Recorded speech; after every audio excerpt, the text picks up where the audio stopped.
got to learn to sit upright as well. You can do two things at once. Yes, you can. You can do two things at once. Well, here we are again with Diego. He's doing fantastically well still. He's now 660 grams, gradually putting on weight. He's getting quite big now. He's jumping around in here. His development is really good. He's actually now sort of decides that he doesn't want to do something, and also, no, I want to do that. And you can see him sort of sussing things out and actually mentally sort of deciding what he wants to do now.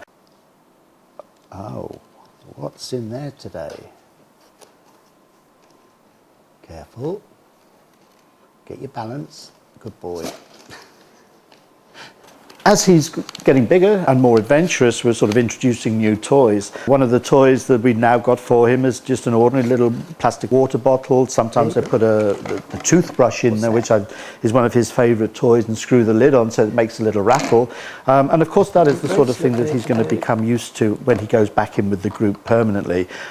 Most of our primates get these plastic bottles. We wash them out, put food in, stuff it up with bits of blue roll, hay, all sorts of things like that, and screw the lid back on, throw them over so they have time to sort of try and work out how to get the food out in the bottles. At the moment we've got a little mirror which we've used for the other little babies, and he's quite fascinated to sort of look at himself in there. He usually ends up trying to chew the side of the mirror, and it isn't sharp. It is actually very safe for him to play with and hold on to. We have actually been taking him down to the house. First of all we showed him through the window to the others. The others would come over and sit and look, and then after a couple of weeks we then actually started to take little Diego into the house, stood in the passageway, the service passage, so they could all see him, and so that he could see them as well and know that he's a woolly monkey and not a human. That is very, very important.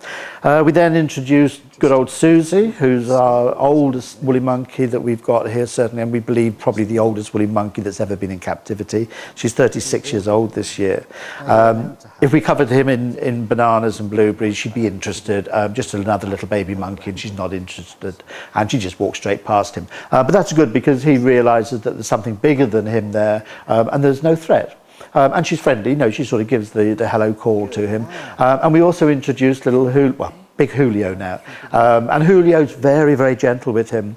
He came running through to see if there was any food around again, and went over to him and just gave him a little lick and just a little snuffle greeting, and he sort of snuffled back because he wasn't quite sure, because looking up from his little basket there's this big face looking down on him, which is a little bit scary when you're this tiny. He has a bedroom in the woolly monkey house, bedroom 1 as we call it. It's the one nearest to the kitchen area, so that the primate care staff can keep an eye on him during the day.